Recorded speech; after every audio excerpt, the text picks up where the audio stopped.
Inside కి స్వాగతం. పేరులో ఏముంది అంటారు కానీ ఒక్కోసారి పేరు ప్రఖ్యాతులు తెచ్చిపెడుతుంది.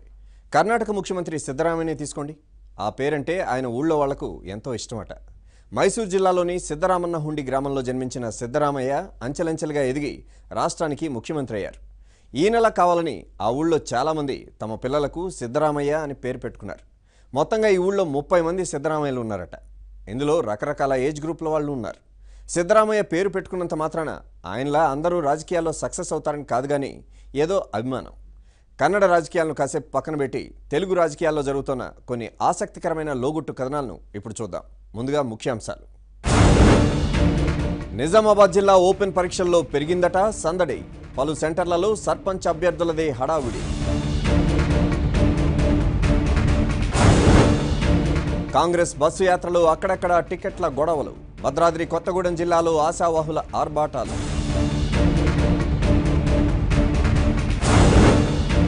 నల్లగొండ గులాబీ పార్టీలో మితిమీరుతున్న వర్గ విభేదాలు. నాయకుల వ్యవహార శైలితో మండిపడుతోన్న కార్యకర్తలు. విశాఖపట్నంలో నానాటికి సన్నగిల్లుతోన్న బీజేపీ బలం. మారిన సమీకరణాలతో నేతల్లో మొదలైన అంతర్మదనం. ఈ రోజుల్లో రాజకీయం అంటేనే ఓ వ్యాపారం. పదవులనేవి వివిధ స్థాయిల్లోని ఉద్యోగాలు. అవి దక్కించుకోవాలంటే కద్దరు చొక్కాలు వేసుకుని తిరిగితే సరిపోదు. కనీస అర్హతలు కూడా ఉండాలి. రాజకీయాలకు అర్హతలేంటనే ఆశ్చర్యపోకండి. రిజర్వేషన్లకు కలిసి వచ్చే సామాజిక వర్గం, కొంత డబ్బు, ఒక పార్టీ అండదండ లాంటివి ఉంటే చాలనుకునే వారికి రాబోయేది పరీక్షాకాలమే. అందుకే నిజామాబాద్ జిల్లాలోని వందలాది మంది గ్రామస్థాయి నాయకులు ఇప్పుడు పరీక్షా కేంద్రాల్లో దర్శనమిస్తున్నారు.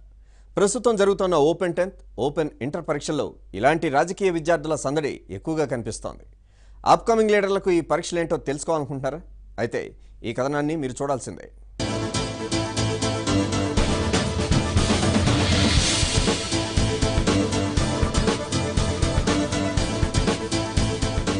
ఏ ఉద్యోగానికైనా ఒక అర్హత అంటూ ఉండాలి. వ్యాపారానికైతే దానికి సంబంధించిన లావాదేవీలు, సాధక బాధకాల గురించి తెలుసుకోవాలి. దాంతోపాటు చదువు, డబ్బు కూడా కావాలి. అదే రాజకీయాల విషయానికి వస్తే చదువుతో పెద్దగా సంబంధం లేదని అందరికీ తెలుసు. కానీ ఇందుకు భిన్నమైన ఒక వార్త పల్లెసీమల్లో హల్చల్ చేస్తోంది. ఇకపై గ్రామ పంచాయతీ ఎన్నికల్లో పోటీ చేయాలనుకునే వారికి కనీస విద్యార్హత నిబంధన అమల్లోకి రావచ్చునంటూ ప్రచారం సాగుతోంది. దీంతో కొత్తగా పరీక్షల హడావుడి మొదలైంది.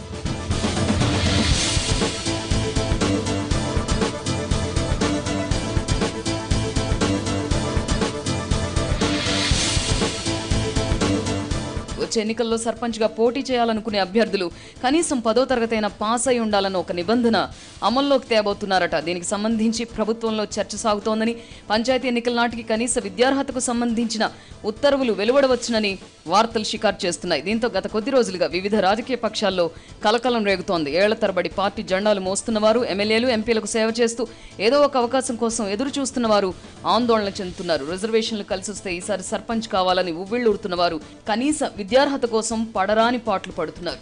ప్రభుత్వం వైపు నుంచి ఇప్పటివరకు ఎలాంటి ఉత్తర్వులు వెలువడకపోయినా భవిష్యత్తులో ఎప్పుడైనా ఈ నిబంధన అమల్లోకి రావచ్చని కొందరు భావిస్తున్నారు. ఈ నేపథ్యంలో ఆశావహులు పరీక్షలకు సిద్ధమవుతున్నారు. ముందుగానే స్పందించిన కొందరు అప్కమింగ్ లీడర్లు ప్రస్తుతం జరుగుతున్న ఓపెన్ 10th, ఓపెన్ ఇంటర్ పరీక్షలకు హాజరవుతున్నారు. నిజామాబాద్ జిల్లాలో ఇలాంటి రాజకీయ విద్యార్థుల సంఖ్య వందల్లో ఉంది.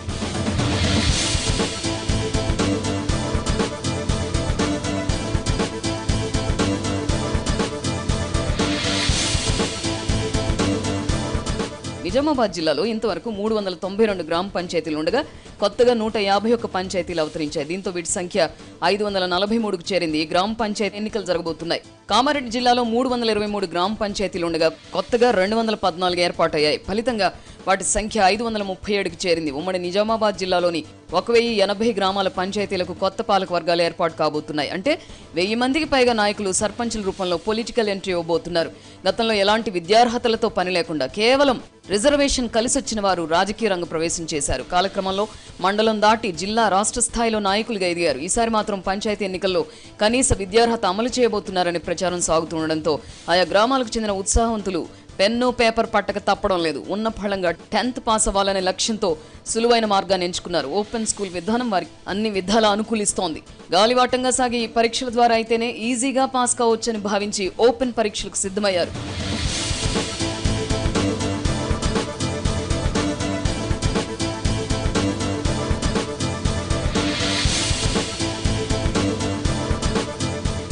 ఉమ్మడి నిజామాబాద్ జిల్లాలోని నిజామాబాద్, బోధన్, ఆర్మూర్, కామారెడ్డి, బాన్స్వాడ కేంద్రాల్లో ఓపెన్ పరీక్షా కేంద్రాలున్నాయి. ఉమ్మడి జిల్లా పరిధిలో సుమారు 10,000 మంది ఓపెన్ పరీక్షలు రాస్తుండగా ఇందులో 1000 మంది వరకు అభ్యర్థులు కేవలం రాజకీయ అర్హత కోసమే హాజరవుతున్నారట. ఎలాగైనా పాస్ కావాలనే ప్రయత్నాలు చేస్తున్నారట. ఇందుకు అనుగుణంగానే పరీక్షా కేంద్రాల్లో ఇన్ఛార్జీలతో మాట్లాడుకుని అవసరమైతే ఎమ్మెల్యేలతో పైరవీ చేయించుకుని ఓపెన్గా పరీక్ష రాస్తున్నారు. కాపీ కొట్టి కూడా రాయలేని వారికి మరొకరి సహాయంతో పరీక్షలు రాయిస్తున్న వైనాలు కూడా ఉన్నాయట. వారి అవసరాన్ని, ఆశను గుర్తించిన కొందరు ఇన్విజిలేటర్లు ఒక్కొక్క అభ్యర్థి వద్ద 2,000 నుంచి 5,000 వరకు వసూలు చేస్తున్నారట. ఇలాంటి ఒప్పందాలు కుదుర్చుకున్న వారికి చిట్టీలు అందిస్తూ సహకరిస్తున్నారట.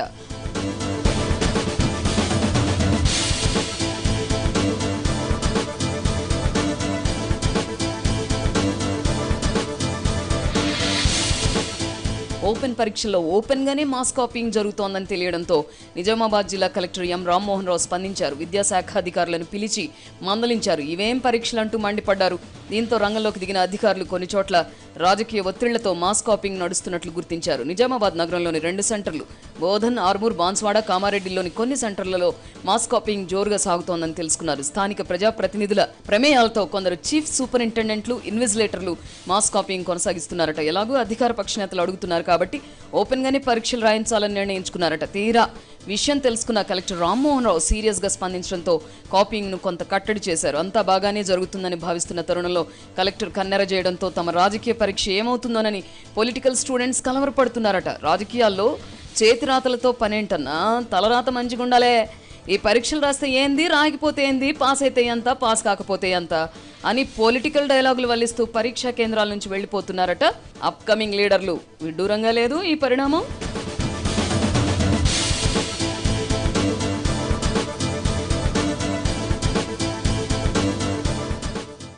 నిన్న మొన్నటి వరకు కదం తొక్కిన కాషాయ దళంలో నిర్లిప్తత ఆవరించింది. మారుతోన్న సమీకరణాలు, రాజకీయ పరిణామాలు బీజేపీ నేతలను ఉక్కిరిబిక్కిరి చేస్తున్నాయి. కొత్తగా పార్టీలో చేరిన వారంతా తలోదారి చూసుకుంటున్నారు. ఇప్పుడు ఆ పార్టీలో పాత కాపులే మిగిలెట్టు ఉన్నారు. బలగం ఉన్న సాగర్ తీరంలో కమలనాథుల ఆలోచన ఎలా ఉంది, ఏం చేయబోతున్నారు, ఈ స్టోరీలో చూద్దాం.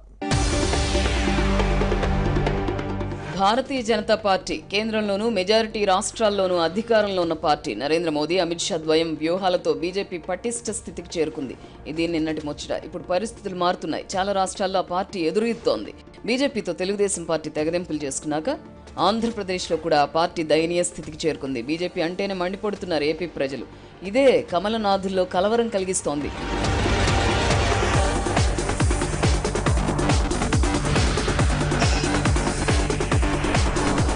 కార్పొరేషన్గా విశాఖ అవతరించినప్పుడు తొలి మేయర్ స్థానాన్ని గెలుచుకున్నది బీజేపీనే. 1981లో ఎన్ఎస్ఎన్ రెడ్డి సారథ్యంలోని బీజేపీ 25కు పైగా సీట్లు సాధించి మొదటి మేయర్ పదవి చేపట్టింది. తర్వాత ఎన్ఎస్ఎన్ రెడ్డి ఎమ్మెల్యే కూడా అయ్యారు. ఇప్పుడు ఎమ్మెల్సీగా ఉన్న మాధవ్ తండ్రి చలపతిరావు కూడా 2 సార్లు ఎమ్మెల్సీ అయ్యారు. ఆ తర్వాత ఎప్పుడు విశాఖలో బీజేపీ జెండా ఎగరలేదు. వాజ్పేయి ప్రధానమంత్రిగా ఉన్న కాలంలో తెలుగుదేశం పార్టీ ఎన్డీఏలో భాగస్వామి. ఆ కారణంగా విశాఖ నుంచి హరిబాబు ఎమ్మెల్యేగా గెలిచారు. అప్పుడు కొన్నాళ్లు బీజేపీ కార్యకర్తల హడావుడి కనిపించింది. ఆ తర్వాత మళ్ళీ ఎక్కడ ఆ ఛాయలు కనిపించలేదు. 2014లో తెలుగుదేశం పార్టీతో పొత్తు పెట్టుకున్నందుకు విశాఖలో కమలం వికసించింది. పొత్తులో భాగంగా బీజేపీకి 3 ఎంపీ స్థానాలు, 13 అసెంబ్లీ స్థానాలు కేటాయించింది తెలుగుదేశం పార్టీ. ఇందులో విశాఖపట్నం నుంచే 2 అసెంబ్లీ స్థానాలను, 1 ఎంపీ స్థానాన్ని బీజేపీకి ఇచ్చింది. ఆ తర్వాత చలపతిరావు కుమారుడు మాధవ్ కూడా టీడీపీ సాయంతోనే ఎమ్మెల్సీ అయ్యారు. ఇలా విశాఖలో 1 అసెంబ్లీ, ఓ లోక్సభ స్థానం, ఓ ఎమ్మెల్సీ బీజేపీ ఖాతాలోకి వచ్చాయి. ఇదంతా చూసి విశాఖలో బీజేపీ బలం పెరిగిందనుకున్నారు.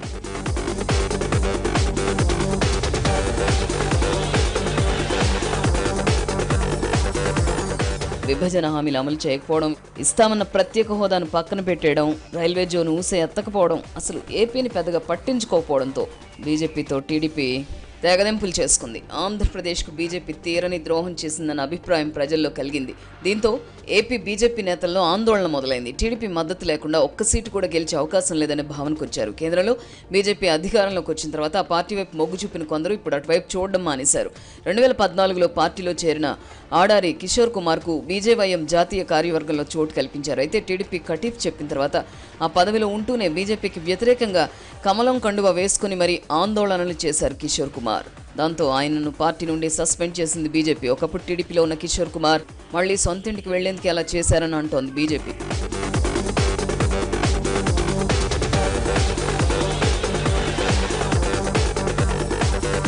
ఇప్పుడు బీజేపీలో ఉన్నది పాత కాపులే తప్ప మధ్యలో పార్టీలో చేరిన వారు ఎవరూ లేరు. వారంతా తలోదారి చూసుకున్నారు.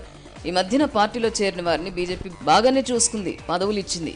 ఇప్పుడు వారే ఆ పార్టీకి హ్యాండ్ ఇచ్చారు. ఎప్పటి నుంచో కాషాయం జెండా మోసిన వారు మాత్రం అక్కడే ఉన్నారు. ఇప్పటికీ అలాగే ఉన్నారు. రేపొద్దున అధిష్టానం తమకు టికెట్లు ఇచ్చిన జేబు ఖాళీ అవడమే తప్ప ప్రయోజనం ఏమీ ఉండదన్న ఆవేదన వారిలో కనిపిస్తోంది. అందుకే పార్టీ చేపట్టే కార్యక్రమాలకు కూడా హాజరు కావడం లేదు. ఆ మధ్యన విశాఖ నీటి సమస్యపై ఆందోళన చేస్తే పట్టుమని 30 మంది కూడా లేరట. ఏమిటిది, ఇంత తక్కువ మంది వచ్చారేమిటి అని పార్టీ పెద్దలు అడిగితే సమాచారం లేకుండా సడన్ గా నిరసన కార్యక్రమం పెడితే ఇలాగే ఉంటుందని నిర్మోహమాటంగా చెప్పేశారట. అంతెందుకు, నరేంద్ర మోదీ దీక్షకు మద్దతుగా ఇక్కడ కూడా దీక్ష కార్యక్రమం పెడితే ఓ 300 మంది మాత్రమే వచ్చారట. వారంతా ఆది నుంచి కాషాయ జెండా మోస్తున్న వారేనట.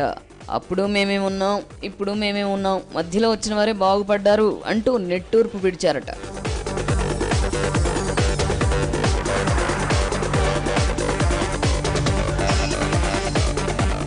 MP Haribabu, MLA Vishnukumar Raju, MLC మాధవులు కూడా మేకపోతు గాంభీర్యాన్ని ప్రదర్శిస్తున్నారంతే. తెలుగుదేశం పార్టీ చేస్తున్న విమర్శలను తిప్పికొట్టలేకపోతున్నారు. వచ్చే ఎన్నికల్లో వీరి పరిస్థితి కూడా అగమ్యగోచరంగా ఉంది. బీజేపీ రాష్ట్ర అధ్యక్ష పదవికి హరిబాబు రాజీనామా చేసి ఇన్ని రోజులవుతున్నా కొత్త సారథిని నియమించలేదంటేనే ఆ పార్టీ పరిస్థితి ఏమిటో అర్థమవుతోందని కమలదళ సభ్యులే అంటున్నారు. వచ్చే ఎన్నికల్లో తాను పోటీ చేసేది లేదని హరిబాబు తన సన్నిహితుల దగ్గర అంటున్నారట.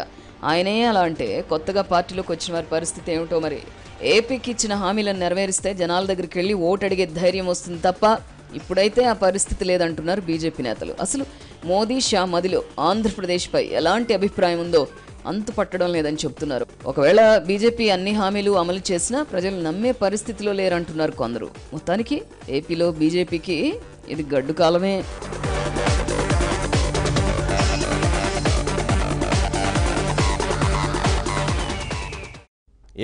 అంతటా గ్రూపులే, కొన్ని చోట్ల 2, మరికొన్ని చోట్ల 3, ఇంకొన్ని చోట్ల 4. ఇలా ఏ నియోజకవర్గంలో చూసినా గ్రూపు రాజకీయాలే. నేతలంతా ఎత్తులు పై ఎత్తులు వేసుకుంటూ సాగుతున్నారు. సొంత పార్టీలోనే ఇంటి పోరుతో రాజకీయాన్ని రక్తి కట్టిస్తున్నారు. ఎన్నికలు సమీపిస్తున్నాయన్న సంగతే మర్చిపోతున్నారు. మేడిపండు చందంగా మారుతోన్న నల్లగొండ గులాబీ పార్టీ పరిస్థితిపై ఇన్సైడ్ ప్రత్యేక కథనం. సాధారణంగా అధికార పార్టీలోనే గ్రూప్ తగాదాలు ఎక్కువగా ఉంటాయి. ఇప్పుడు టీఆర్ఎస్ పార్టీ అదే ఇబ్బందులను ఎదుర్కొంటోంది. నల్లగొండ జిల్లాలో ఇంటి పోరుతో సతమతమవుతోంది. అన్ని నియోజకవర్గాల్లోనూ ఇదే గోల, నిత్యం ఏదో ఒక గొడవ. అందరూ కలిసికట్టుగా కాకుండా ఎవరికి వారే కార్యక్రమాలు చేసుకుంటూ పోతున్నారు. ఫలితంగా నేతల మధ్య గ్యాప్ రోజు రోజుకు పెరుగుతోంది. కొన్ని చోట్లయితే నేతల మధ్య పోడ్చలేనంత అగాధం ఏర్పడింది. జిల్లా స్థాయి నేతలు కూడా గ్రూపు విభేదాలకు కారణమవుతూ ఉండడం కలవరానికి గురి చేస్తోంది. ఎన్నికలు దగ్గర పడుతున్న వేళ విభేదాలు ముదురుతూ ఉండడం గులాబీ శ్రేణుల్లో ఆందోళనకు దారితీస్తోంది. మొదటి నుంచి తెలంగాణ ఉద్యమంలో కీలక పాత్ర పోషించి టీఆర్ఎస్ని అంటిపెట్టుకునున్న శ్రేణులు ఒకవైపు, మధ్యలో పార్టీలోకి వచ్చిన నేతలు మరోవైపు. ఈ ఇద్దరి మధ్య విభేదాలు తారాస్థాయికి చేరుకున్నాయట. నకరేకల్ నియోజకవర్గం మినహా మిర్యాలగూడ, నాగార్జున సాగర్, నల్లగొండ, దేవరకొండ, మునుగోడు ఇలా అన్ని చోట్ల పంచాయతీలున్నాయి.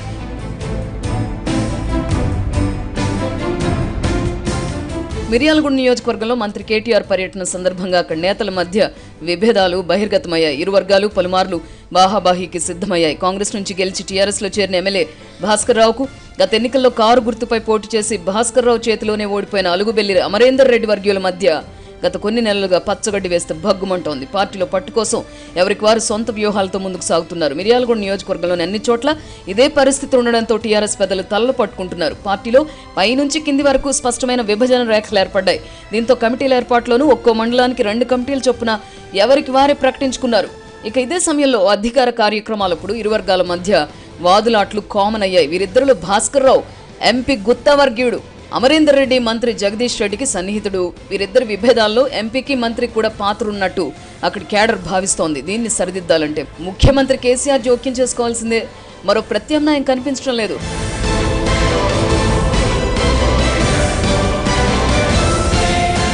ఇక దేవరకొండ నియోజకవర్గంలోనూ కొట్లాట్లు సాధారణమయ్యాయి. ఇక్కడ 2014 తర్వాత పార్టీలో చేరిన ZP chairman Balu Nayak, MLA Ravindra Kumar మధ్య గత ఏడాది కొంతకాలంగా విభేదాలు కొనసాగుతున్నాయి.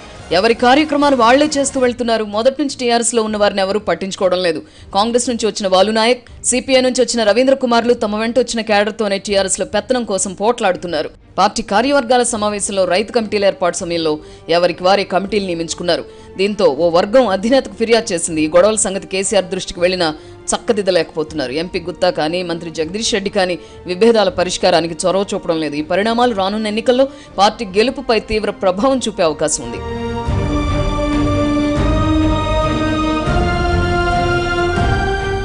జిల్లా కేంద్రమైన నల్లగొండ నియోజకవర్గంలో 4-5 గ్రూపులుగా పార్టీ నేతలు పనిచేస్తున్నారు. జిల్లా కేంద్రంలో ఎవరికి వారు యమునా తీరే అన్నట్టుగా వ్యవహరిస్తూ ఉండడం గమనార్హం. ఇక్కడ నుంచి 4 సార్లు ఎమ్మెల్యేగా గెలుపొందిన కోమటిరెడ్డి వెంకటరెడ్డి వంటి నేతను ఎదుర్కోవాలంటే నేతలంతా ఐక్యంగా ఉండాలి. అయినా అదంత ఈజీ కాదు. అయితే ప్రస్తుతం పరిస్థితి ఏమాత్రం ఆశాజనకంగా లేదంటున్నారు టీఆర్ఎస్ కు చెందిన నేతలు. ఇక్కడ మొదటి నుంచి టీఆర్ఎస్ లో ఉన్న ప్రస్తుత అటవీ అభివృద్ధి శాఖ చైర్మన్ బండా నరేందర్ రెడ్డి, చెక్కిలం అనిల్ కుమార్, చాడా కిషన్ రెడ్డిలు ఉండగా గత ఎన్నికల సమయంలో దుబ్బాక నరసింహారెడ్డి పార్టీలోకి వచ్చారు. 2014 ఎన్నికల్లో టికెట్ దుబ్బాకకే లభించినా విజయం సాధించలేకపోయారు. అప్పటి నుంచి ఈ 4 నేతలు ఎవరికి వారు కార్యక్రమాలు చేసుకుంటున్నారు. ఇదిలా ఉంటే గత నవంబర్లో టీడీపీ నుంచి కంచర్ల భూపాల్ రెడ్డి నేరుగా కేసీఆర్తో సంప్రదింపులు జరుపుకొని గులాబీ కండువ వేసుకున్నారు. వెంటనే నియోజకవర్గ ఇన్ఛార్జిగా బాధ్యతలు చేపట్టారు. కంచర్ల భూపాల్ రెడ్డి చేరిక సమయంలో అందరూ కలిసి పనిచేయాలని కేసీఆర్ సూచించినా ఇక్కడ మాత్రం ఆ పరిస్థితి కనిపించడం లేదు. భూపాల్ రెడ్డి చేరిక ఏమాత్రం ఇష్టం లేని దుబ్బాక నరసింహారెడ్డి గత నవంబర్ నుంచి మార్చి వరకు నియోజకవర్గంలోనే అడుగుపెట్టలేదు. దీంతో పాటు తన క్యాడర్ కంచర్ల దగ్గరకు వెళ్లకుండా జాగ్రత్త పడ్డారు. ఇక్కడే ఉండే ఎంపీ గుత్తా సుఖేందర్ రెడ్డి కూడా ఈ గ్రూపుల విషయంలో ఏమీ చేయలేక మిన్నకుండిపోయారు. కంచర్ల భూపాల్ రెడ్డికి మంత్రి జగదీష్ అండదండలున్నా మిగతా వర్గాలు కలిసి రాకపోవడం ఇబ్బందికరంగా మారింది. అయినా సరే భూపాల్ రెడ్డి పార్టీలో పట్టు కోసం తన శక్తి మేరకు ప్రయత్నిస్తున్నారు. కానీ ఈ పరిణామాలన్నీ ఎన్నికల నాటికి ఎక్కడికి దారితీస్తాయోనన్న సందేహాలు క్యాడర్ను వెన్నాడుతున్నాయి. పరిస్థితిని చక్కదిద్దకపోతే అసెంబ్లీ స్థానాన్ని కోమటిరెడ్డి వెంకటరెడ్డికి బంగారు పళ్ళెల్లో పెట్టి అప్పగించినట్టు అవుతుందని ఆ పార్టీ క్యాడరే లోన మదన పడుతోంది.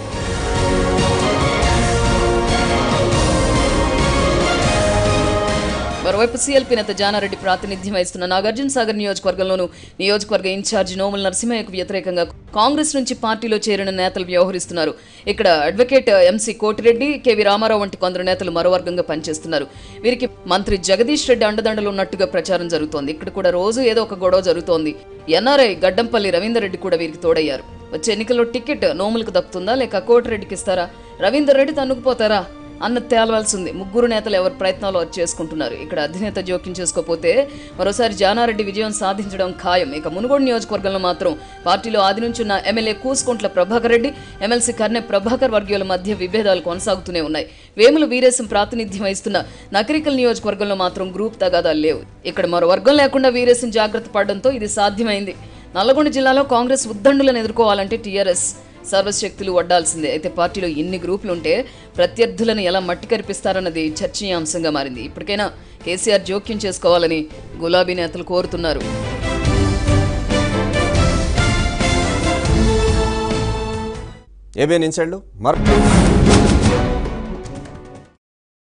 తెలంగాణ పీసీసీ చీఫ్ చేపట్టిన ప్రజా చైతన్య బస్సు యాత్ర కాంగ్రెస్ శ్రేణుల్లో జోష్ నింపుతోంది. వచ్చే ఎన్నికల్లో కాంగ్రెస్ను అధికారంలోకి తీసుకురావడమే లక్ష్యంగా సాగుతున్న యాత్రలో టికెట్ల కొట్లాట కూడా అక్కడక్కడ కనిపిస్తోంది. ఇదే కాంగ్రెస్ పెద్దలకు కలవరం కలిగిస్తోంది. భద్రాద్రి కొత్తగూడెం జిల్లాలో ఈ టికెట్ల లొల్లి స్పష్టంగా కనిపించింది. ఎవరి గొడవ చేశారో ఈ కథనంలో చూద్దాం.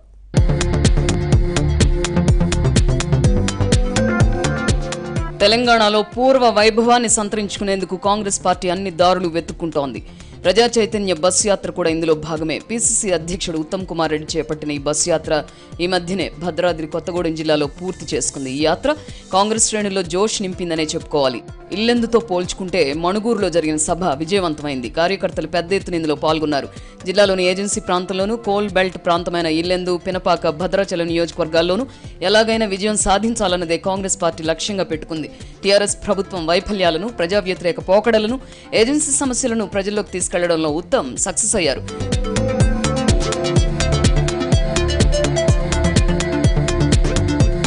భద్రాద్రి కొత్తగూడెం జిల్లాలో ప్రధానమైన సమస్య పోడు భూములు. కాంగ్రెస్ అధికారంలోకి వస్తే పోడు రైతులకు పట్టా హక్కులు కల్పిస్తామని సభలో ఉత్తమ్ హామీ ఇచ్చారు. అలాగే సింగరేణి కార్మికుల మనసు గెలుచుకునే ప్రయత్నం చేశారు. సింగరేణి కార్మికులకు కేసీఆర్ ఎన్నో హామీలు ఇచ్చారని ఒక్కటి కూడా నెరవేర్చలేదని విమర్శించిన ఉత్తమ్ కాంగ్రెస్ ప్రభుత్వం ఏర్పడగానే సింగరేణిలో కాంట్రాక్ట్ కార్మికులను రెగ్యులరైజ్ చేస్తామని మాటిచ్చారు. 12% రిజర్వేషన్ల పేరుతో గిరిజనులను కేసీఆర్ మోసం చేస్తున్నారని, అసలు లంబాడీలను ఎస్టీ జాబితాలో చేర్చిన ఘనత ఇందిరాగాంధీదేనని చెప్పుకొచ్చారు.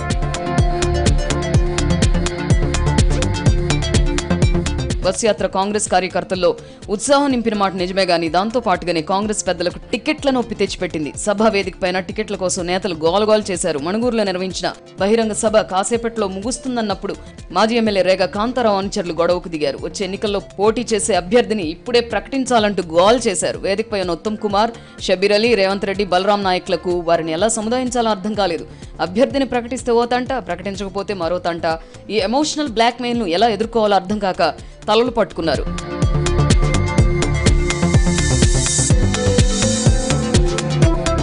అధికారానికి దూరమై 4 ఏళ్లుగా నిరుత్సాహంతో ఉన్న కాంగ్రెస్ శ్రేణుల్లో బస్ యాత్ర ఓ కదలిక తెచ్చింది. ఇదే అదనంగా రిజర్వ్ నియోజకవర్గాల్లో ఆశావహులు కర్చీఫ్లు వేయడం మొదలుపెట్టారు. డాక్టర్లు, వ్యాపారులు, రియల్టర్లు ఎవరికి వారు లాబీలు చేసుకునే పనిలో పడ్డారు. సభ ప్రాంగణాల్లో ఫ్లెక్సీలు పెట్టుకుంటున్నారు. ప్రధాన కూడళ్లలో బ్యానర్లు ఏర్పాటు చేసుకుంటున్నారు. టికెట్ కోసం రకరకాల ప్రయత్నాలు చేస్తున్నారు. అయితే నేతల మధ్య విభేదాలు ముదురుతోన్న వర్గ పోరు ఎక్కడ పుట్టి ముంచుతాయన్న ఆందోళన కాంగ్రెస్ పెద్దలకు పట్టుకుంది. బస్ యాత్ర విజయవంతం అవుతున్నందుకు ఆనందించాలో, టికెట్ల కుమ్ములాట్లు చూసి బాధపడాలో అర్థం కాని పరిస్థితి. ఇల్లెందు టికెట్ కోసం చాలా మంది ప్రయత్నిస్తున్నారు. ఉత్తమ్ కుమార్ ను నమ్ముకొని ఒకరు కొండంత విశ్వాసంతో ఉంటే రేవంత్ రెడ్డి కోటాలో తనకే టికెట్ దక్కుతుందని ఓ మహిళా నేత చెప్పుకుంటున్నారు. రేణుకా చౌదరి అండదండలు తనకు పుష్కలంగా ఉన్నాయని, టికెట్ తనకే లభిస్తుందని మరొకరు ప్రచారం చేసుకుంటున్నారు. మొత్తంగా 4-5 రేసులో ఉన్నట్టుగా తెలుస్తోంది. ఇలాంటి చిక్కులే కాంగ్రెస్ పెద్దలకు చికాకు కలిగిస్తున్నాయి. పినపాక టికెట్ కోసం రేగ కాంతారావు పట్టుబట్టిన పిసిసి చీఫ్ హామీ ఇవ్వకపోవడానికి కారణం ఉందంటున్నారు విశ్లేషకులు. ఒకవేళ సిపిఐతో పొత్తు కుదిరితే పినపాక టికెట్ను ఆ పార్టీకి ఇవ్వాల్సి వస్తుంది. అందుకే రేగ కాంతారావుకు మాట ఇవ్వలేకపోయారట. మొత్తం మీద భద్రాద్రి కొత్తగూడెం జిల్లా కాంగ్రెస్లో కాసింత కదలికొచ్చింది. ఎన్నికల వరకు ఈ జోష్ను కాంగ్రెస్ పెద్దలు ఎలా కొనసాగిస్తారో చూడాలి.